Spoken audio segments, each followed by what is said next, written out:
ನಾನು ನಿನ್ನೆ ಮ್ಯಾಂಗ್ಳೂರು ಮತ್ತು ಉಡುಪಿಗೆ ಹೋಗಿದ್ದೆ.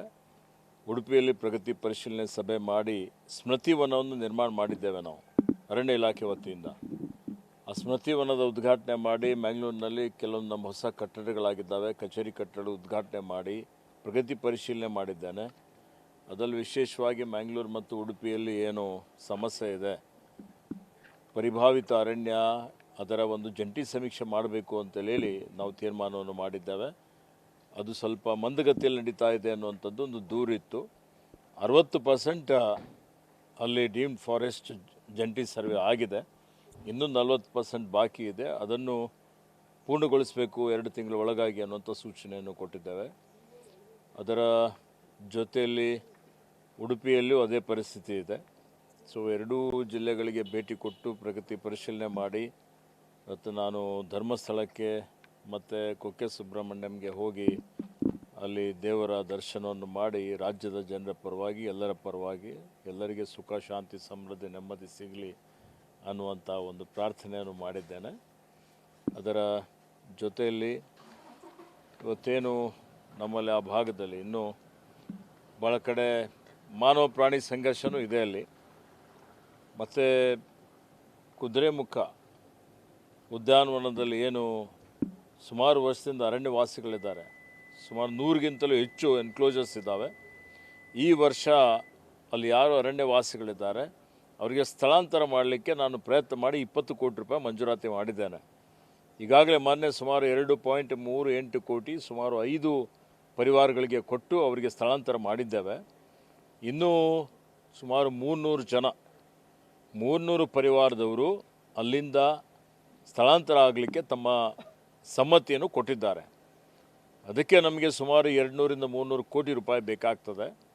ಹೀಗಾಗಿ ನಾನು ಕ್ಯಾಂಪಾದಲ್ಲಿ ನಮ್ಮದೇ ಹಣ ಕೇಂದ್ರ ಸರ್ಕಾರದ MOF ಕಡೆಯಿಂದ ಅದಕ್ಕೆ ನಾವು ಅನುಮೋದನೆ ಪಡಿಬೇಕಾಗ್ತದೆ. ಅದಕ್ಕೆ ಒಂದು 200 ಕೋಟಿ ರೂಪಾಯಿ ನಮಗೆ ಈ ಒಂದು ಏನು ಅರಣ್ಯವಾಸಿಗಳಿಗೆ ಪುನರ್ವಸತಿ ಮಾಡಲಿಕ್ಕೆ ಕೊಡಬೇಕು ಅಂತೇಳಿ ನಾವು ಒಂದು ಕ್ರಿಯಾಯೋಜನೆ ಮಾಡಿ ಅನುಮೋದನೆಗಾಗಿ ಕೇಂದ್ರಕ್ಕೆ ಕಳಿಸಿದ್ದೇವೆ. ನನ್ನ ಉದ್ದೇಶ ಇವತ್ತು ಹಂತ ಅಂದರೆ ಕಾಲಕ್ಕೆ ಹಂತದಲ್ಲಿ ಅಲ್ಲೇನು ಸುಮಾರು 1300 ಪರಿವಾರದವರಿದ್ದರು, ಅದರಲ್ಲಿ ಸುಮಾರು 300 ಜನ ಸ್ಥಳಾಂತರಗೊಂಡಿದ್ದಾರೆ, ಇನ್ನೂ 1000 ಜನ ಇದ್ದಾರೆ. ಅವರಿಗೆ ಸ್ಥಳಾಂತರಗೊಳಿಸಿದರೆ ಒಂದು ಅವರಿಗೆ ಮೂಲ ಸೌಕರ್ಯ ಸಿಗ್ತದೆ, ಮತ್ತು ಆ ಕುದುರೆಮುಖ ಉದ್ಯಾನವನ ಏನಿದೆ ಅಲ್ಲ, ಅದು ಭಾಳ ಅದರ ಒಂದು ಜೀವ ವೈವಿಧ್ಯತೆ ಏನಿದೆ ಅಲ್ಲಿರುವಂಥ ಪ್ರಕೃತಿ, ಪರಿಸರ ಇವೆಲ್ಲವನ್ನು ಸಂರಕ್ಷಣೆ ಮಾಡಲಿಕ್ಕೆ ಸಾಧ್ಯ ಆಗ್ತದೆ. ಸರ್, ಈ ಭಾಗದಲ್ಲಿ ಈ ಗೆಂಡಕಟ್ಟೆ ಅರಣ್ಯದಲ್ಲಿ ಒಂದು ಮಿನಿ ಝೂ ಮಾಡಬೇಕು ಅಂತ ಹಿಂದಿಂದಲೂ ಒಂದು ಇದಿತ್ತು ಸರ್, ಒಂದು ಯೋಜನೆ ಆಗಿ ಪ್ರಸ್ತಾವನೆ ಸಲ್ಲಿಸಿದ್ರು ಸರ್, ಅದು ಏನಾಯ್ತು ಸರ್? ನೋಡಿ, ಈಗಾಗಲೇ ನಮ್ಮಲ್ಲಿ ಸುಮಾರು 9 ಝೂಗಳಿದ್ದಾವೆ. ಝೂಗಳು ಮಾಡಬೇಕು ಅಂತ ಹೇಳಿದರೆ ನಾವು ಕೇಂದ್ರದ ಒಂದು ಪರವಾನಗಿಯನ್ನು ಪಡಿಬೇಕಾಗ್ತದೆ. ಭಾಳಷ್ಟು ಅದಕ್ಕೆ ಅನುದಾನವನ್ನು ಮೀಸಲಿಡಬೇಕಾಗತ್ತೆ. ಭಾಳಷ್ಟು ವಿಷಯಗಳಿದ್ದಾವೆ. ಈಗಾಗಲೇ ನಮ್ಮಲ್ಲಿ ಭಾಳ ಅತ್ಯಂತ ರಾಷ್ಟ್ರೀಯ ಮಟ್ಟದ, ಅಂತಾರಾಷ್ಟ್ರೀಯ ಮಟ್ಟದ 2 ಝೂಗಳಿದ್ದಾವೆ. ಮೈಸೂರಲ್ಲಿ ಚಾಮರಾಜೇಂದ್ರ ಝೂ ಮತ್ತು ಬೆಂಗಳೂರಿನಲ್ಲಿ ಬನ್ನೇರುಘಟ್ಟ ಝೂ. ಬೇರೆ ಬೇರೆ ಝೂಗಳೇನು ಈಗಾಗಲೇ ನಾವು ಮಾಡಿದ್ದೇವೆ. ಅಲ್ಲಿ ಆ ಝೂಗಳಿಗೆ ಈ 2 ಝೂಗಳಿಂದ ಬಂದಂಥ ಆದಾಯದಲ್ಲಿ ಏನು ದುಡ್ಡು ಉಳಿತದೆ ಅದು ಕೊಟ್ಟು ಅದಕ್ಕೆ ಸರಿದೂಗಿಸ್ತೇವೆ. ಹೀಗಾಗಿ ಇದ್ದಂಥ ಝೂಗಳು ಒಳ್ಳೆ ರೀತಿಯಿಂದ ಉತ್ತಮವಾಗಿ ನಿರ್ವಹಣೆ ಮಾಡಬೇಕು ಅನ್ನೋಂಥ ಒಂದು ತೀರ್ಮಾನವನ್ನು ಮಾಡಿದ್ದೇವೆ. ಹೊಸದಾಗಿ ಝೂ ಮಾಡುವಂಥ ಒಂದು ಪ್ರಸ್ತಾವನೆ ಸದ್ಯಕ್ಕೆ ಅರಣ್ಯ ಇಲಾಖೆ ಮುಂದೆ ಇಲ್ಲ. ಎಲಿಫೆಂಟ್ ಸಾಫ್ಟ್ ರಿಲೀಸ್ ಸೆಂಟರ್ ಈಗ ಕೊನೆ ಹಂತದಲ್ಲಿದೆ. DPR ಮಾಡಿ ಪ್ರಸ್ತಾವನೆ ಮೊನ್ನೆ ನಮ್ಮ ಮುಖ್ಯ ಅರಣ್ಯ ಸಂರಕ್ಷಣಾಧಿಕಾರಿಗಳು ವನ್ಯಜೀವಿ ಅವರು ಸರ್ಕಾರಕ್ಕೆ ಪ್ರಸ್ತಾವನೆ ಸಲ್ಲಿಸಿದ್ದಾರೆ. ಅದನ್ನು ಅನುಮೋದನೆ ಮಾಡಿ ಆದಷ್ಟು ಮಟ್ಟಿಗೆ 1 ವಾರ ಅಥವಾ 10 ದಿವಸಗಳ ಒಳಗಾಗಿ ನಾವು ಸಾಫ್ಟ್ ರಿಲೀಸ್ ಸೆಂಟರ್ಗೆ ಟೆಂಡರ್ ಕರಿತೀವಿ. ನೋಡಿ, ಇದು ಒಮ್ಮಿಂದೊಮ್ಮೆ ಆಗುವಂಥದ್ದಲ್ಲ. ಈಗ 2000 ಹೆಕ್ಟೇರ್ ನಾವು ಗುರುತಿಸಿದ್ದೇವೆ. 2000 ಹೆಕ್ಟೇರಲ್ಲಿ ಎಲಿಫೆಂಟ್ ಸಾಫ್ಟ್ ರಿಲೀಸ್ ಸೆಂಟರ್ ನಾವು ಮಾಡಿದ ನಂತರ ಅಲ್ಲಿ ಅವಕ್ಕೆ ನಿರ್ವಹಣೆ ಮಾಡುವಂಥದ್ದು 25ರಿಂದ 30 ಆನೆಗಳು ನಾವು ಅಲ್ಲಿ ಸ್ಥಳಾಂತರ ಮಾಡಬಹುದು. ಅದಾದಮೇಲೆ ಅವಕ್ಕೆ ಸ್ವಲ್ಪ ಟೇಮ್ ಮಾಡಿ ಮತ್ತೆ ಅರಣ್ಯದಲ್ಲಿ ಬಿಟ್ಟು ಮತ್ತೆ ಒಂದು 25-30 ಆನೆಗಳಿಗೆ ಅಲ್ಲಿ ಸ್ಥಳಾಂತರ ಮಾಡುವಂಥದ್ದು.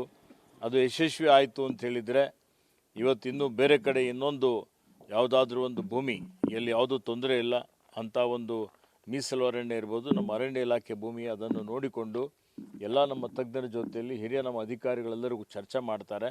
ಅದೆಲ್ಲವನ್ನು ಮಾಡಿ ಮತ್ತೆ ನಾವು ಸಾಫ್ಟ್ ರಿಲೀಸ್ ಸೆಂಟರ್ ಮಾಡುವಂಥದ್ದು ಮತ್ತು ಅರಣ್ಯಗಳ ನಮ್ಮದು ಆನೆಗಳ ಸ್ಥಳಾಂತರ ಮಾಡುವಂಥದ್ದು ಒಂದು ಕಾರ್ಯಕ್ರಮ, ಒಂದು ಯೋಜನೆ ಹಾಕಿಕೊಂಡಿದ್ದೇವೆ. ಈಗ ದೆಹಲಿ ಅಂತಿಮ ಹಂತಕ್ಕೆ ಬಂದಿದೆ ಸರ್. ಸಚಿವ ಸಂಪುಟ ವಿಸ್ತರಣೆ, ಸಿಎಂ ಬದಲಾವಣೆ ಏನು ಸರ್? ನೋಡಿ, ನೀವೆಲ್ಲ ಭಾಳ ನೀವು ಕನ್ಫ್ಯೂಸ್ ಆಗಿದ್ದೀರಿ. ಇವತ್ತು ರಾಜ್ಯಸಭೆ ಚುನಾವಣೆಗಳಿದ್ದಾವೆ, ವಿಧಾನ ಪರಿಷತ್ತಿನ ಚುನಾವಣೆಗಳಿದ್ದಾವೆ. ರಾಜ್ಯಸಭೆ ಚುನಾವಣೆ, ವಿಧಾನ ಪರಿಷತ್ತಿನ ಚುನಾವಣೆಗಾಗಿ ಚರ್ಚೆ ನಡೀತಾ ಇದೆ. ಬೇರೆ ಬೇರೆ ಎಲ್ಲ ಇವತ್ತು ಯಾವುದೂ ಚರ್ಚೆ ಅನವಶ್ಯಕ ಅನ್ನುವಂಥ ಮಾತನ್ನು ಹೇಳಿಕೆ ಬಯಸ್ತೇನೆ. ನೋಡಿ, ನೋಡಿ ಅದರಲ್ಲಿ ಏನಿದೆ, ನಾವೀಗ ನಾವು ಸ್ನೇಹಿತರಿದ್ದೀವಿ, ನಾವೆಲ್ಲೋ ಟೀಗೆ ಹೋಗ್ತೀವಿ, ಊಟಕ್ಕೆ ಹೋಗ್ತೀವಿ, ಸಪ್ರೇಟ್ ಮಾತಾಡ್ತೀವಿ, ಏನು ತಪ್ಪೇನಿದೆ ಅದರಲ್ಲಿ? ಅದಕ್ಕೆ ಏನಾದರೂ ಒಂದು ಮೋಟಿವ್ ಅಟ್ರಿಬ್ಯೂಟ್ ಮಾಡಿಬಿಟ್ರೆ ನಿಮ್ಮ ಶಾಸಕರುಗಳೇ ಬಹಿರಂಗವಾಗಿ ಹೇಳ್ತಾರಲ್ಲ ಸರ್. ಅವ್ರು ಹೇಳಿದವ್ರಿಗೆ ಕೇಳ್ರಿ, ನಾನು ಹೇಳ್ತಾ ಇದ್ದೀನಿ.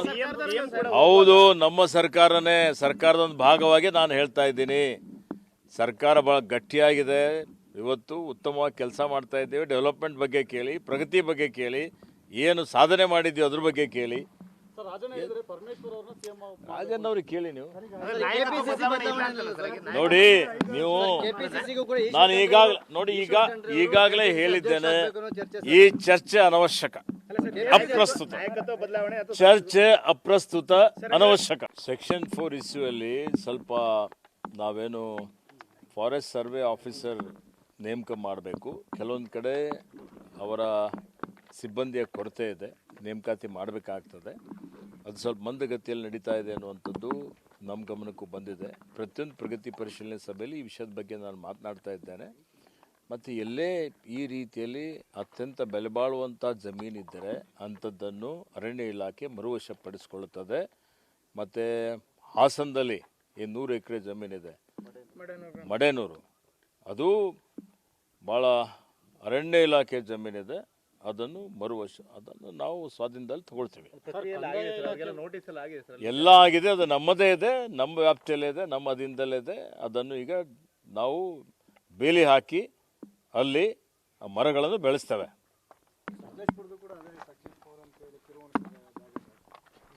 ಯಾವುದೇ ಇರ್ಬೋದು, ಇವೆಲ್ಲ ನೋಡಿ, ಕೆಲವೊಂದು ಉಚ್ಚ ನ್ಯಾಯಾಲಯದಲ್ಲಿ, ಸರ್ವೋಚ್ಚ ನ್ಯಾಯಾಲಯದಲ್ಲಿ ಕೆಲವೊಂದು ಪ್ರಕರಣಗಳು ನಡೀತಾ ಇದ್ದಾವೆ. ನಿಮಗೆಲ್ಲ ಹೇಳಬೇಕು ಅಂದರೆ, ಸುಮಾರು ನಾನು ಬಂದ ಮೇಲೆ, ಅರಣ್ಯ ಮಂತ್ರಿ ಆದಮೇಲೆ 50,000 ಕೋಟಿ ರೂಪಾಯಿ ಬೆಲೆ ಬಾಳುವಂಥ ಅರಣ್ಯ ಭೂಮಿ ಮರುವಶಪಡಿಸ್ಕೊಳ್ಳಿಕ್ಕೆ ನಾವು ಕ್ರಮ ತಗೊಂಡಿದ್ದೇವೆ. ಸೊ ಅದು ವಿವಿಧ ಹಂತದಲ್ಲಿ ಕೆಲವೊಂದು ಮರುವಶಪಡಿಸ್ಕೊಂಡಿದ್ದೇವೆ. ಕೆಲವೊಂದು ಭೂಮಿ ಈಗ 5,000 ಎಕರೆ ಲೀಸ್ ಲ್ಯಾಂಡ್ ಇದೆ. 5,000 ಎಕರೆ ಇವತ್ತು 2,000 ಕೋಟಿಗಿಂತಲೂ ಜಾಸ್ತಿ ಬೆಲೆ ಬಾಳುವಂಥ ಒಂದು ಭೂಮಿ. ಅದೀಗ ಉಚ್ಚ ನ್ಯಾಯಾಲಯದಲ್ಲಿ ನಡೀತಾ ಇದೆ. ಅದು ಶೀಘ್ರದಲ್ಲಿ ಆ ಪ್ರಕರಣ ಇತ್ಯರ್ಥ ಮಾಡಬೇಕು ಅನ್ನುವಂಥದ್ದು AG ಅವರಿಗೆ ಸೇರಿಸಿಕೊಂಡು ಒಂದು ಸಭೆಯನ್ನು ಮಾಡಿದ್ದೇನೆ. ಇದೇ ರೀತಿಯಲ್ಲಿ ಸುಮಾರು HMT ಕೇಸ್ ಇರ್ಬೋದು, ಇತರ ಅನೇಕ ಬ್ಯಾಂಗ್ಳೂರಿನಲ್ಲಿರುವಂಥದ್ದು, ಕೇಂದ್ರ ಸ್ಥಾನದಲ್ಲಿ ಅತ್ಯಂತ ಬೆಲೆ ಬಾಳುವಂಥ ಭೂಮಿಗಳಿದ್ದಾವೆ. ಅವೆಲ್ಲವನ್ನು ಮರುವಶಪಡಿಸ್ಕೊಳ್ಬೇಕು ಅಂತೇಳಿ ಪ್ರಯತ್ನ ಮಾಡ್ತಾ ಇದ್ದೇವೆ. ಉಚ್ಚ ನ್ಯಾಯಾಲಯದಲ್ಲಿ, ಸರ್ವೋಚ್ಚ ನ್ಯಾಯಾಲಯದಲ್ಲಿದೆ. Once a forest is always a forest. ಇವತ್ತಿಲ್ಲ ನಾಳೆ, ನಾಳೆ ಇಲ್ಲ ನಾಡಿದ್ದು ಅರಣ್ಯ ಅಂತೆ ಆಗ್ತದೆ. ಅರಣ್ಯ ಇಲಾಖೆ ಮರುವಶಪಡಿಸ್ಕೊಳ್ತದೆ. ಅರಣ್ಯವನ್ನು ಬೆಳೆಸ್ತೀವಿ, ಅರಣ್ಯ ಸಂವರ್ಧನೆ ಮಾಡ್ತೀವಿ, ಅರಣ್ಯ ಸಂರಕ್ಷಣೆ ಮಾಡ್ತೀವಿ. ನಾವ್ಯಾಕೆ ಹೋಗ್ಬೇಕು? ನಿಮ್ಮ ಪರವಾಗಿ